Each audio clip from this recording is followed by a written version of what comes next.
They're 7 months, sometimes 12 months. Say they did this 7 months. And before they go back, they're ready to ETS, right? Ready to get out. And then they go, hey, well, if you stay in, we'll give you $15,000 if you stay in. Oh, right. Let me sign you up, okay? So they sign up, right? Now they're coming home back to the States, right? They got 15 grand in their pocket, Dr. G, right? And then they say to him, hey, take 90 days off. Go take 90 days off. Don't talk to us. Don't call us. Go have fun. And what do you think they do, Dr. G, with all that money? It's gone. It's gone. They're getting into opioids, okay? So they... Absolutely. Yeah, or they buy a car and then get the leftover a truck. Excuse me, I had the wrong vehicle. Yeah, right. I just said my guys are usually when they get discharged for good, they're given a handful. They were given handfuls of OxyContin and 15,000 cash, and I said they go out and buy a truck and get high, and that's the end of their life as they know it. You know. Well, then they go into isolation. Here's what happens. But they get they got 90 days to go back. Here's what happens, okay? Because I watched it, okay? So they got 15 grand in their pocket. They haven't left the military. And they say, don't come back. You're good for 90 days. Nobody checks on them, right? And then they buy call on duty. And now they're getting high. They're getting drunk. They're doing both. And then they become addicted. And they get 90 days to do this. So now they're isolating. They're home. They're playing their war games, right? Their joystick, right? And then all of a sudden, the military, these are National Guard soldiers, okay? These are National Guard soldiers. And then they realize, well, they still got to get a civilian job, right? So, okay, well, it's 90 days. I'll go back. I'll get a job now. Well, guess what? It's hard to get a job because you have baggage. You have bad baggage to an employee now because you came back from war. So we're going to really think twice about hiring you. Especially when we just saw in the news, we had a soldier get PTSD, and he shot up the workplace. So we're going to really question you. And so then they think they can get a job. Well, all of a sudden, when they burn through that money, the girlfriend leaves them because they went on a binge, you know. So now they have no girlfriend, the family. All of a sudden will eventually, some of them, not all of them, but will lose touch with them. And all of a sudden they find themselves alone and they think it's going to be easy. And then the suicidal tendencies creep in. And I think they're so wrong doing that, saying take off for 90 days. I think they should just go right back into routine and show up to drill every 30 days like everybody else. What do you think on that one? You know, this is one of those things that I think it fits under that don't ask, don't tell. They know that's happening. Let's get serious here. You know it, and you're not the person in charge who's been around for 30 years. Do you know what I'm saying? It is a way to kind of, thin out the ranks and thin out the responsibility a long way down the road. I really do believe, and when I'm trying to think of the name, Bob. The secretary of the VA, this is my TBI comment, and I can't think of his name. The Secretary Bob, who was from Cincinnati, the former P&G president. And that's one of the things that he did. He believed that there should not be 2 weeks that go by. If you are discharged from the military, you get your 2 weeks off, then you sign up for the VA. Your VA appointment is made for you before you actually leave the military. And those are the things that we need to do. We need to plan better. Right. But, not planning means that people are out there faltering, and if they're out there faltering, it's no sweat on their previous employer. We really need to do a better job in that handoff. Absolutely we do. Yes. I got a handful of treatments, and I'm going to run by them real quick, and you can give me a score from 1 to 10. On each one. Oh, no, I'm not going to do that because, I looked at the list. The reason I can't do that is because different things work for different people. Yeah. I can tell you what, I can kind of say certain things that I don't like and certain things that I really do, but I can't do it 1 to 10. Okay. You tell me what you like. Okay, all right, how about this? You know me pretty, you know me pretty well. I think you got a lot of history on me. I think you have. So let's use me as a contestant, okay? Okay, no. Let's have some fun.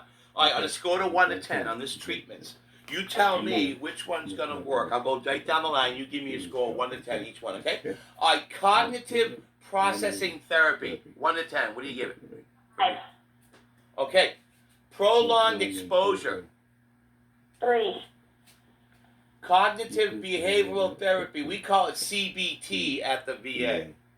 Yeah, I give that a 4. And I'm giving, the scores I'm giving are not just for you.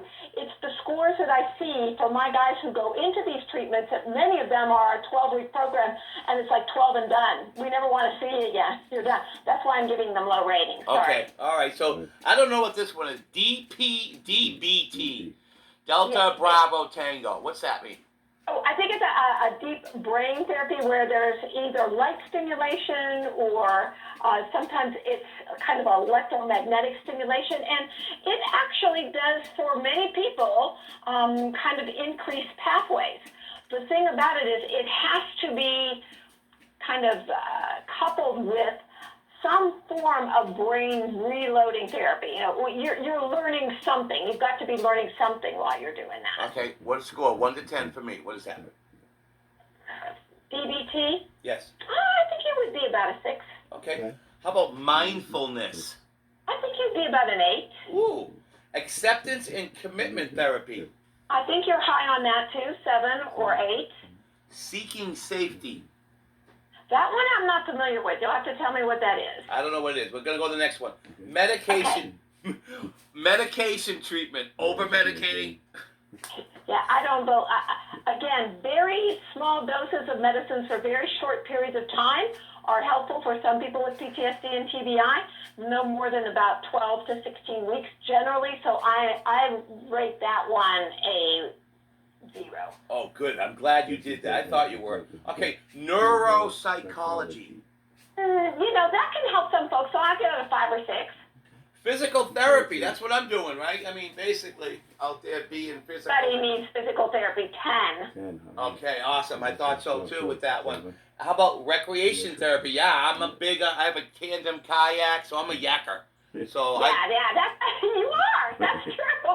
I would give that a 10 as well. How about speech therapy?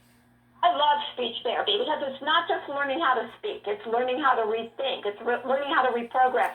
It's learning how to go from the person who only took orders from somebody else, and they've been programmed to do that. It reprograms them to think on their own. So I give that a 10. I think everybody deserves to have speech therapy. Okay, that's a PFC, right? So perfect. The speech is giving memory, thought processing, focusing, reaction times. That's all under speech therapy. Okay, great. Okay, sleep hygiene education. Now, you know what? I don't think that helps any of us who have sleep problems secondary to a traumatic brain injury. Because you know what? Our sleep pattern is just really messed up. And learning about how to sleep better, 2. Okay. How about fatigue management? That's a good one, you know, particularly if you kind of program yourself when you get fatigued. So I would give that one, 5. Here it is. Exercise. Yes, do it every day. That's a 10. 10. Pain management. Maybe still over-medicating, you know. That's what they do. Definitely over-medicating. Yeah. Definitely.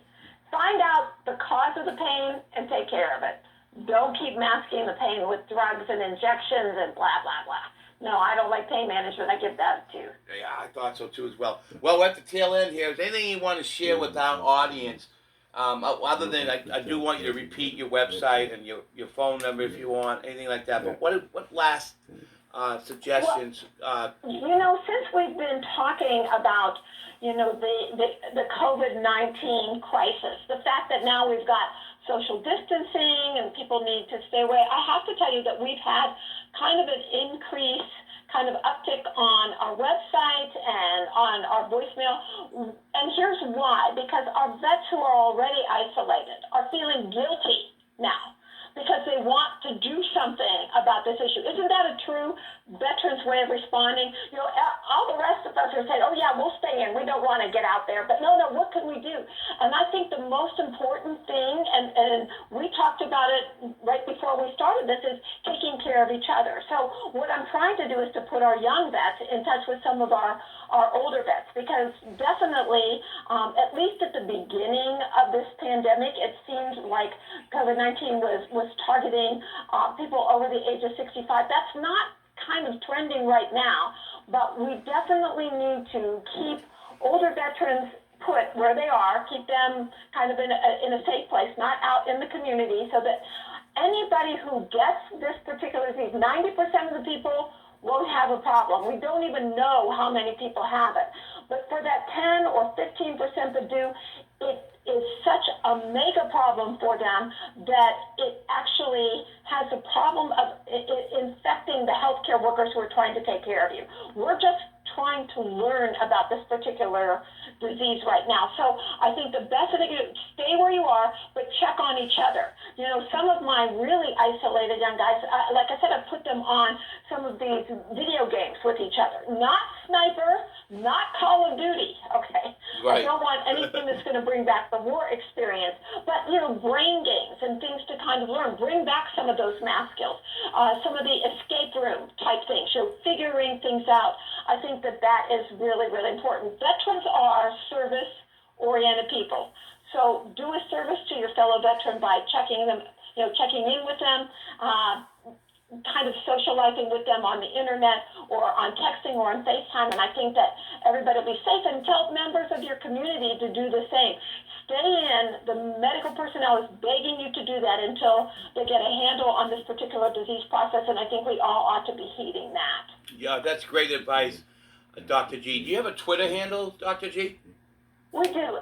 @ResLives is our Twitter handle, and our website is theresurrectinglives.org. It's really long, I know that, but we started by doing a documentary about coming back with a traumatic brain injury called Operation Resurrection, bringing yourself back to life, you know. So that's why we're theresurrectinglives.org, and you can email us at info@resurrectinglives.org, and I can send that to you as well via email just now, and then you'll be able to have it forever and call upon us when you need us, because we are service-oriented here. Yes, how about Instagram? Instagram, we don't have that yet. Oh my goodness, Crisanne. That would like to be our Instagram. You know, I'm really, you know, in the older generation. I have enough trouble with texting, but luckily we have Elle who helps us with the Twitter, and I'll tell her she has to get going on Instagram because Sergeant Dave says so. I'm gonna do a follow-up. I'm going to make sure in 30 days you're gonna have an Instagram. Okay?